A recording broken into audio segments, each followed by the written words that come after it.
হেই গরিব good morning. তোমরা লাগি সকালত আর আমার লাগি রাইতর কইস আরও 1-1.5 ঘন্টা খাম করিয়া যাই মুগি রুমো কেউ একটা ঘুম দিও। তো ঘুম থেকে উঠার পরে আবার খামো। খামলা মানুষ তো আর বিদেশি মানুষ তো আর খামলা মানুষ লেবার মানুষ পড়াশোনা হয় দেখো কোনো সিগনাল উকনাল নাই। আইও লেফটে আমায় গেছে তো তার লাগেও বললাম না যদি সিগনাল দিলে তো সোজা আমি গেলাম কি অনেক টাইম ওয়েস্ট। বাহ বাক্কা টাইমেরও আমি ইয়ে করি আর কি কিতা হয়ে করে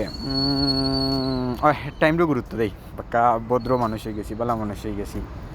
যাই হোক সকালকে সময় আমার আম্মা একটা জিনিসও কইতা যে ফজরের আজানোর পরে নামাজ পড়ার পরে যে বাতাস লাগবো এই বাতাস যদি তুমি খাও না নি তে তোমার শরীরেও যত বেমার আজার আছে তা সবটা দূর হয়ে যাবে।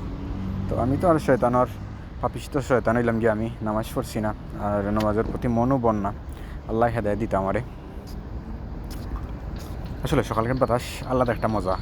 বাতাসের মাঝে সারা শরীরের মাঝে খুব বেশি একটা আরাম লাগে। আর আম্মার কথা রাইট, নামাজ পড়লে মনের মাঝে আলাদা একটা শান্তিও মিলে আম্মা সবসময় কইবা।